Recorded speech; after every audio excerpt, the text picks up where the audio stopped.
नमस्कार, स्वागत है एक बार फिर से रोजगार समाचार यूट्यूब चैनल में। आओ शुरुआत करें नए कल की। तो दोस्तों, बीएसएससी के द्वारा combined graduate level exam CGL recruitment 2025 के लिए आवेदन जारी हो चुके हैं। 1481 पदों के लिए बिहार कर्मचारी चयन आयोग के द्वारा कंबाइंड ग्रेजुएट लेवल एग्जाम 2025 का आयोजन किया जा रहा है। तो दोस्तों, बिहार कर्मचारी चयन आयोग के द्वारा स्नातक स्तरीय पदों पर नियुक्ति के लिए आयोजित की जाने वाली जो चतुर्थ स्नातक स्तरीय संयुक्त प्रतियोगी परीक्षा का विज्ञापन संख्या है 5/2025। तो ऑनलाइन आवेदन किए जा सकते हैं 18 अगस्त से लेकर 17 सितंबर 2025 के बीच में। तो दोस्तों, केवल ऑनलाइन मोड में ही भारतीय नागरिक इन पदों पर आवेदन कर सकते हैं। शैक्षिक योग्यता की बात कर लेते हैं। सहायक प्रशाखा पदाधिकारी लेवल 7 में वेतनमान होगा। न्यूनतम शैक्षिक योग्यता किसी मान्यता प्राप्त विश्वविद्यालय से ग्रेजुएशन की डिग्री होनी चाहिए। योजना सहायक किसी मान्यता प्राप्त विश्वविद्यालय से ग्रेजुएट होना चाहिए। गणितीय सांख्यिकीय सहायक किसी भी मान्यता प्राप्त विश्वविद्यालय से गणित या अर्थशास्त्र या वाणिज्य या सांख्यिकी विषय में ग्रेजुएशन की डिग्री आवेदक के पास होनी चाहिए। इन विषयों पर कोई भी तकनीकी क्वालिफिकेशन की आवश्यकता नहीं है। Data entry operator grade C level 6 में वेतनमान होगा। इसके लिए शैक्षिक योग्यता आवेदक ग्रेजुएट होना चाहिए किसी भी शिक्षण संस्थान से, और आवेदक के पास postgraduate diploma computer applications का या फिर बीसीए या बीएससी आईटी के समकक्ष आवेदक ने क्वालिफिकेशन अर्जित की हो। इसके साथ ही यहाँ टेक्निकल क्वालिफिकेशन से रिलेटेड जो क्वालिफिकेशन है, किसी भी विश्वविद्यालय से आवेदक ने पीजीडीसीए या बीसीए या बीएससी आईटी या उसके समकक्ष योग्यता प्राप्त की होनी चाहिए। अंकेक्षक लेवल 5 में वेतनमान होगा। शैक्षिक योग्यता वाणिज्य अर्थशास्त्र सांख्यिकी या गणित में किसी एक विषय में मान्यता प्राप्त विश्वविद्यालय से ग्रेजुएशन की डिग्री होनी चाहिए। अंकेक्षक ये जो पद हैं सहयोग समितियां सहकारिता विभाग के अंतर्गत भरे जाएंगे लेवल 5 में। इसके लिए आवेदक ग्रेजुएट होना चाहिए गणित के साथ या वाणिज्य के साथ में।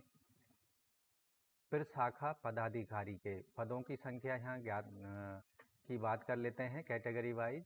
सहायक प्रशाखा पदाधिकारी सामान्य प्रशासन विभाग पटना के अंतर्गत अनारक्षित के 572 पद हैं, जिसमें से 200 महिलाओं के पद हैं। एससी कैटेगरी में है 102 पद, जिनमें से 36 महिलाओं के हैं। एसटी कैटेगरी में 17 पद हैं, जिनमें से 6 महिलाओं के हैं। अत्यंत पिछड़े वर्ग में 101 पद हैं, जिनमें से 35 महिलाओं के हैं। और पिछड़े वर्ग में 154 पद हैं, जिनमें से 54 महिलाओं के हैं। पिछड़े वर्ग की महिलाओं के लिए 12 पद आरक्षित किए गए हैं। आर्थिक रूप से कमजोर वर्ग के लिए 106 पद हैं, जिनमें से 37 पद हैं महिलाओं के। इस तरह से सहायक प्रशाखा पदाधिकारी के कुल 1064 पद हैं, जिनमें से 368 पद महिलाओं के लिए आरक्षित हैं। इसके साथ ही इनमें से 22 पद स्वतंत्रता सेनानी आश्रितों के लिए रखे गए हैं। साथ ही दिव्यांग कैटेगरी के लिए सहायक प्रशाखा पदाधिकारी के जो कुल पद हैं 42 पद, यहाँ पर 42 पोस्ट हैं पीडब्ल्यूडी कैंडिडेट्स के लिए। योजना सहायक के जनरल में 75 पद हैं, जिनमें से 26 महिलाओं के हैं।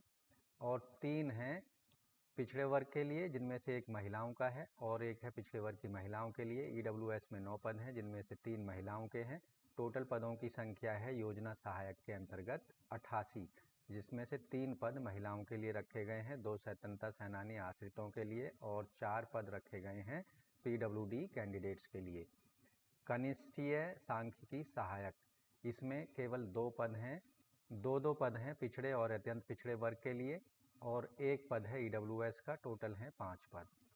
Data entry operator grade C के यहाँ 1 पद है पिछड़े वर्ग का और अंकेक्षक 30 पद जनरल हैं, जिनमें से महिलाओं के 11 हैं। 32 हैं एससी के, जिनमें से 11 महिलाओं के हैं और 34 हैं अत्यंत पिछड़े वर्ग के, जिनमें से 12 महिलाओं के हैं। 15 पिछड़े वर्ग के जिनमें से 5 महिलाओं के हैं और अत्यंत पिछड़े वर्ग की या पिछड़े वर्ग की महिलाओं के लिए एक पद आरक्षित है अंकेक्षक का और 13 पद ईडब्ल्यूएस के हैं जिनमें से 5 पद रखे गए हैं ईडब्ल्यूएस की महिलाओं के लिए। अंकेक्षक के कुल पदों की संख्या है 125 जिनमें से 44 पद रखे गए हैं महिलाओं के लिए। 2 पद स्वतंत्रता सेनानियों के लिए हैं और 5 पद यहाँ रखे गए हैं पीडब्ल्यूडी वर्ग के कैंडिडेट्स के लिए।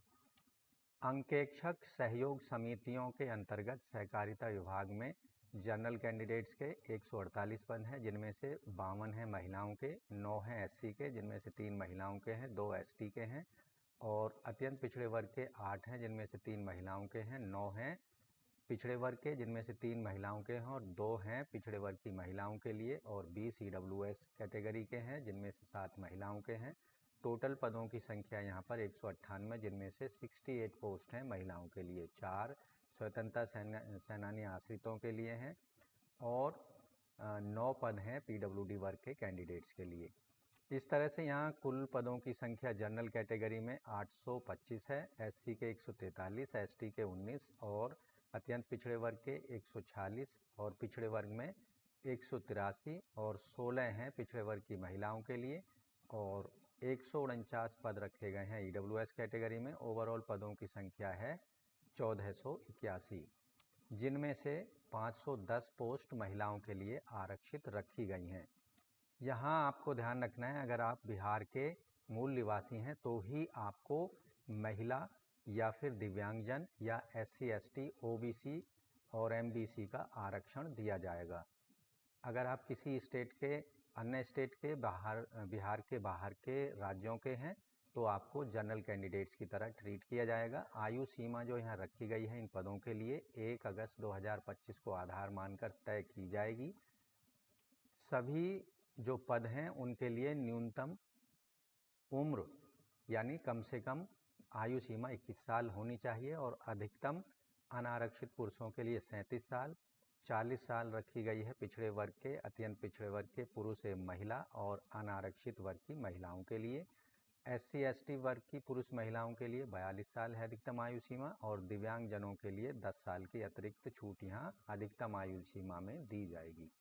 दोस्तों, परीक्षा शुल्क जो है एप्लीकेशन फ़ीस केवल ऑनलाइन मोड में credit card, debit card, net banking या यूपीआई के माध्यम से पेमेंट करनी है जो कि नॉन रिफंडेबल होगी। सामान्य वर्ग, पिछड़े वर्ग, अत्यंत पिछड़े वर्ग के पुरुषों के लिए 540 रुपये है जबकि एससी एसटी और बिहार के स्थायी निवासियों के लिए, दिव्यांगजनों के लिए और सभी वर्गों की महिलाओं के लिए जो कि बिहार की मूल निवासी हैं उनको 135 रुपये फ़ीस पेमेंट करनी है जबकि बिहार राज्य के सभी वर्गों के महिला और पुरुषों को 540 रुपये फ़ीस पेमेंट करनी होगी।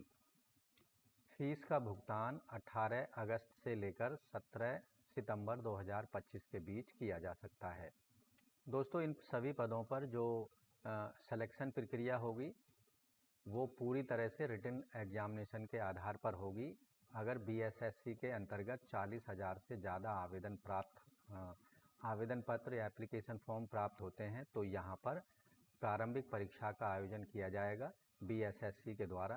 प्रारंभिक परीक्षा में सामान्य अध्ययन, सामान्य विज्ञान एवं गणित, मानसिक क्षमता, रीजनिंग, मेंटल एबिलिटी पर 150 प्रश्न पूछे जाएंगे। हर एक प्रश्न का 4 अंक दिए जाएंगे सही होने पर और गलत आंसर देने पर 1 अंक की कटौती की जाएगी। परीक्षा की जो कुल अवधि होगी 2 घंटा 15 मिनट का समय यहाँ पर दिया जाएगा प्रारंभिक परीक्षा के लिए।